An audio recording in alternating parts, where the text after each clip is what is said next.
ছোট্ট রাকিবের পা থেকে মাথা পর্যন্ত ক্ষত, কথা বলার শক্তিও হারিয়েছে সে। স্বজনরা জানান, বুধবার রাতে পড়ালেখা না করায় বাবার বকুনির ভয়ে বাড়ি থেকে পালিয়ে যায় রাকিবুল। পরদিন সকালে পাশের বাজারের একটি দোকানে শিশুটিকে নির্যাতনের খবর আসে। উনি দৌড়ি দেয়া ওই দোকান ঘরে নুকাইছে।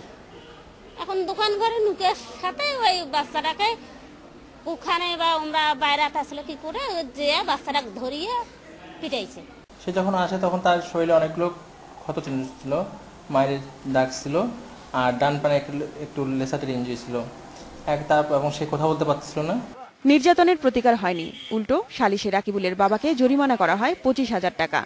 টাকা দিতে না পারায় শিশুটিকে ফের নির্যাতন করে 3 জন। প্রচন্ড মারছে এবং প্লাস যখন আসাদ রাস্তায় উঠে ওর বুকের উপর পা তুলে দিয়েছিল তখনও আমি কিন্তু বাধা করছিলাম যে এটা কিন্তু শিশু বাচ্চা। এই ঘটনায় পরিবার মামলা করতে চাইলেও তা নিতে গড়িমসি করে পুলিশ। পরে 3 দিন পর মামলা নেয় তারা। সাতক্ষীরা সদরের দহকুলা গ্রামের 15 বছরের শিশু শেখ জাকারিয়া হোসেনকে ধরে নিয়ে হাতুড়ি ও রড দিয়ে পিটিয়ে হাতের 5টি আঙ্গুল থেতলে দিয়েছে দুর্বৃত্তরা। স্বজনরা জানায়, জাকারিয়া কাজ করত একটি মুরগির খামারে। খারাপ ব্যবহারের কারণে চাকরি ছেড়ে চলে যাওয়ার কারণে চুরির অভিযোগ এনে তাকে এমন নির্যাতন করা হয় বলে অভিযোগ নিকটচন্দের। এই ঘটনায় জাকারিয়ার বাবা সাতক্ষীরা থানায় মামলা করেছেন। পুলিশ আসামিদের গ্রেপ্তার করে শাস্তির আওতায় আনার আশ্বাস দিয়েছে। খাদিজাতুল কুবরা, ইন্ডিপেন্ডেন্ট নিউজ।